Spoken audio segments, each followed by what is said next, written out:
Assalamualaikum warahmatullahi wabarakatuh. Alhamdulillahirabbil alamin. Pada kesempatan ini kami bisa melanjutkan kembali membaca Al-Quran surat Al-Imran ayat 91 sampai dengan ayat 100 beserta terjemahannya. A'udzu billahi minasyaitonir rajim. Bismillahirrahmanirrahim. Innal ladzina kafaru wa matu wa hum kuffarun falan yuqbala min ahadihim mil'ul ardi dhahaban walau iftada bih ulaika lahum azabun alimun wa ma lahum min nasirin. Lan tanalul birra hatta tunfiqu mimma tuhibbun wa ma tunfiqu min syai'in fa innallaha bihi alim. Kullu ta'ami kana khillal li bani Israila illa ma harrama Israilu ala nafsihi min qabli an tunazzalat Taurah. Qul fa'tu bit-taurati fatluha in kuntum sadiqin. Faman iftara 'ala Allahil kadhiba min ba'di dzalika fa ulaika humuz zalimun. Qul sadaqallahu fattabi'u millata Ibrahima hanifa wa ma kana minal musyrikin. Inna awwala baiti wudi'a lin-nasi lallazi bi Bakkata mubarakan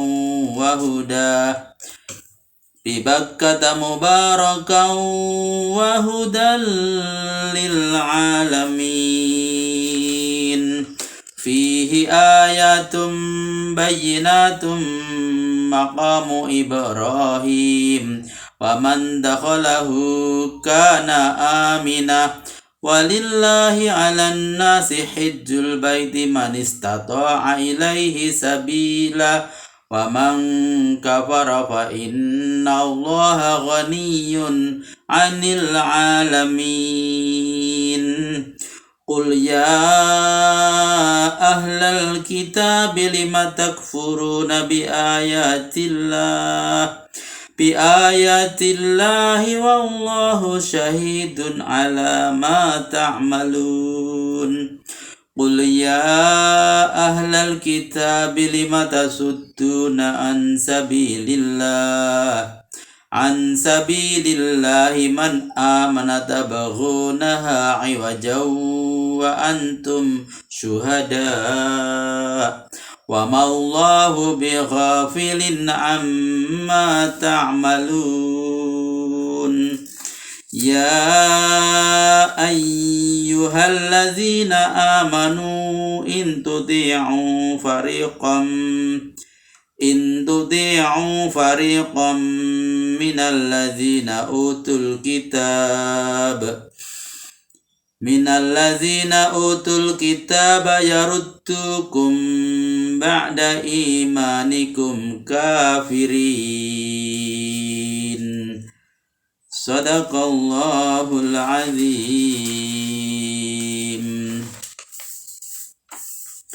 Terjemahan Al-Quran surat Ali Imran ayat 91 sampai dengan ayat 100.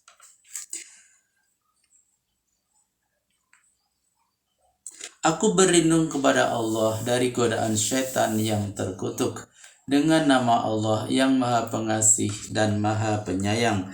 Sesungguhnya orang-orang kafir kemudian mati dalam kekafirannya, maka sama sekali tidak akan diterima emas sepenuh bumi dari salah seorang mereka kalau dia hendak menebus dirinya dengan itu. Bagi mereka adalah siksa yang amat pedih, dan tidak ada pula orang yang mampu menolongnya.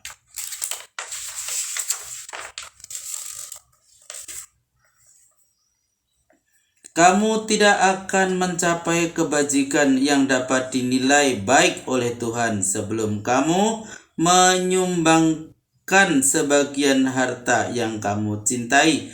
Apapun yang kamu sumbangkan itu Allah benar-benar mengetahuinya. Catatan: barang-barang yang hendak disumbangkan hendaklah barang yang masih baik dan kita senangi. Menyumbangkan barang yang seharusnya sudah dibuang tidak akan mendapat penilaian yang baik dari Allah Subhanahu wa ta'ala. Ayat berikut adalah tentang jawaban terhadap dua macam kecaman Yahudi. Pertama, soal makanan. Orang-orang Yahudi pernah mengecam Nabi Muhammad Sallallahu alaihi wasallam sehubungan dengan soal makanan sebagai berikut: hai Muhammad, engkau mengatakan beragama menurut pola agama Nabi Ibrahim, tapi mengapa engkau memakan daging onta dan meminum susunya? Padahal dalam agama Nabi Ibrahim hal itu diharamkan, sedangkan engkau menghalalkan. Apakah engkau beranggapan lebih hebat dari Nabi Ibrahim? Maka Tuhan membantah kecaman orang-orang Yahudi itu sebagaimana ayat berikut. Kullu ta'ami kana hillal li bani Israila illa ma harrama Israila ala nafsihi min qabli ayyunazzalat Taurat. Qul fa'tu bit Taurati fatluha in kuntum shadiqin. Semua makanan halal untuk Bani Israel kecuali yang diharamkan oleh Israel sendiri terhadap dirinya sebelum diturunkan Taurat. Katakanlah, bawalah kitab Taurat itu kemari dan bacakan sendiri, itu pun jika kecamanmu itu memang benar. Baik bagi Bani Israel sendiri maupun bagi Nabi Ibrahim sebelumnya, tidak ada jenis makanan yang diharamkan sebelum kitab Taurat diturunkan. Jika ada orang Israel yang mengharamkan memakan beberapa jenis makanan, hal itu adalah kemauan mereka sendiri yang mematuhi hukum adat dan taklid yang mematangkan makanan itu. Hal itu jelas bukan hukum Allah. Sesudah kitab Taurat diturunkan, ada beberapa jenis makanan yang diharamkan khusus bagi orang Yahudi sendiri sebagai hukuman terhadap kezaliman mereka. Hal itu sudah diterangkan dalam kitab Taurat. Selanjutnya, barang siapa yang mengada-adakan dusta terhadap Allah sesudah itu, itulah orang-orang yang zalim. Catatan, maksudnya membuat-buat berita bohong dengan mengatakan pengharaman itu hanya berlaku bagi umat-umat dahulu sebelum kitab Taurat diturunkan, padahal sudah jelas bagi mereka sebab mengharamkan itu karena dosa dan kezaliman mereka sendiri. Untuk itu mereka sudah diminta supaya menampilkan kitab Taurat dan membacanya sendiri, namun mereka tidak mau sebab takut rahasia kebohongannya akan terbongkar. Katakanlah, benarlah apa yang difirmankan Allah itu, sebab itu turutlah agama Ibrahim yang cinta tauhid, dia tidak termasuk golongan orang-orang musyrik. Catatan kedua soal pindah kiblat. Dalam soal pindah kiblat dari Masjidil Aqsa ke Masjidil Haram, orang Yahudi mengecam Nabi Muhammad Shallallahu Alaihi Wasallam sebagai berikut: kalau benar engkau beragama menurut pola agama Nabi Ibrahim, mengapa engkau pindah kiblat dari Masjidil Aqsa ke Ka'bah, padahal Masjidil Aqsa lebih utama dari Masjidil Haram dan lebih patut dijadikan kiblat. Semua nabi-nabi sejak dari Nabi Ishak sampai ke anak cucunya menghormati dan mengagungkannya. Sekarang engkau beralih kiblat ke Ka'bah di Mekah. Itu berarti engkau telah bertolak belakang dengan para nabi yang dahulu. Maka Allah menolak kecaman itu sebagai berikut: Inna awwala baiti wudi'a lin-nasi lalladzi bi Bakkata mubarakan wa hudal lil alamin. Sesungguhnya rumah pertama yang dibangun untuk tempat beribadah bagi manusia ialah Baitullah yang ada di Bakkah atau di Mekah, yang dilimpahkan berkah dan petunjuk-petunjuk bagi alam semesta. Catatan, berkah dan petunjuk merupakan keutamaan lahiriah dan maknawiyah bagi kota Mekah di mana Ka'bah berada. Keutamaan lahiriah ialah dengan dilimpahkannya kota Mekah dengan komoditi bahan makanan dan buah-buahan dengan keutamaan tersendiri baik kualitas maupun kuantitas. Di samping harganya pun lebih murah dibandingkan dengan negara-negara yang berproduksi banyak seperti Mesir dan Syria. Padahal lokasi kota Mekah itu sendiri terletak di lembah tandus yang jarang ditumbuhi oleh tanam-tanaman. Sedangkan keberkahan maknawiyah ialah cita-cita dan keinginan yang tak kunjung padam dalam hati kaum muslimin untuk berkunjung ke sana guna menunaikan ibadah haji dan umrah dengan mengendarai kendaraan darat, laut, dan udara. Di samping itu tidak kurang pula jumlahnya yang berkunjung ke sana dengan berjalan kaki. Hidayah ini termasuk hidayah luar biasa di antara bermacam-macam hidayah berkat doa Nabi Ibrahim alaihissalam.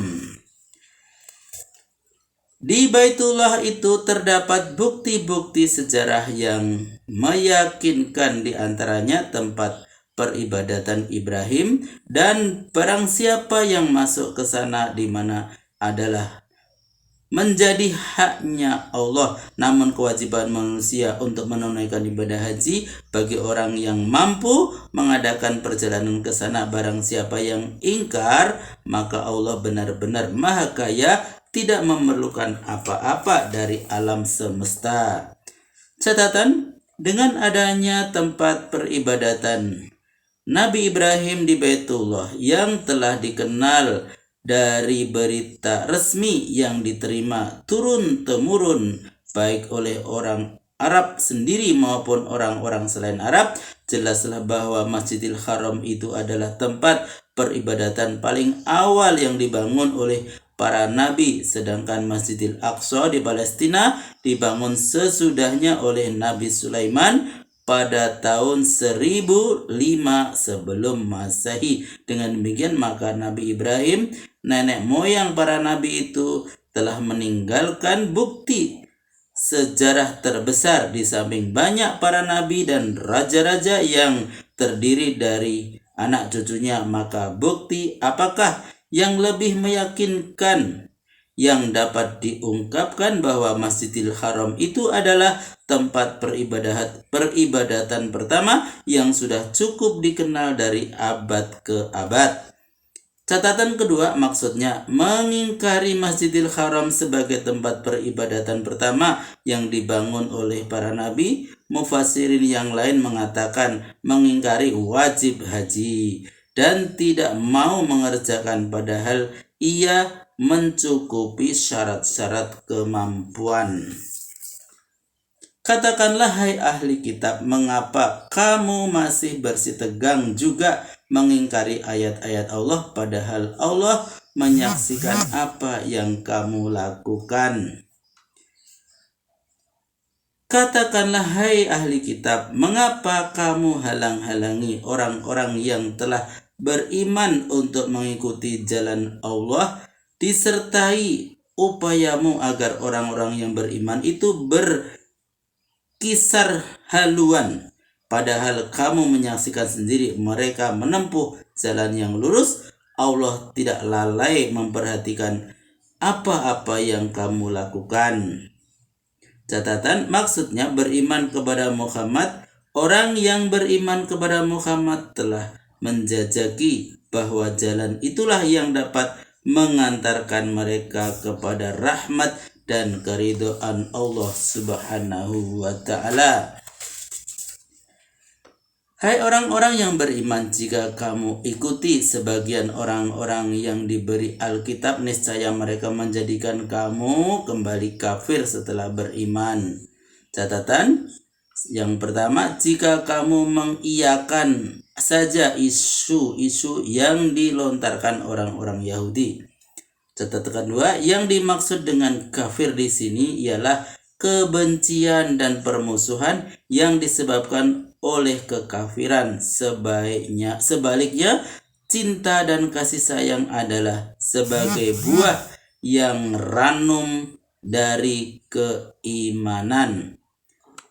Sehubungan dengan keterangan-keterangan di atas, maka ayat ini dapat ditafsirkan sebagai berikut. Jika kamu mengiyakan saja isu-isu yang dilontarkan oleh orang Yahudi berupa anjuran memberontak terhadap keimanan, lalu kamu menerima anjuran itu dengan rasa optimis, itu berarti kamu telah menaatinya, yang berakibat timbulnya kebencian dan permusuhan sesama mukmin. Sekalipun begitu, mereka belum mau menerima keadaan sampai di situ saja, sebab yang mereka inginkan jauh lebih keji dari itu, yaitu mengusahakan dengan sungguh-sungguh mengembalikan kamu dari menjadi kafir setelah hidup dengan penuh rasa cinta dan kasih sayang sesama mukmin. Alhamdulillahirabbil alamin, telah kami bacakan Al-Qur'an surat Ali Imran ayat 91 sampai dengan ayat 100 beserta terjemahannya. Semoga bermanfaat dan sampai jumpa pada video berikutnya. Wassalamualaikum warahmatullahi wabarakatuh.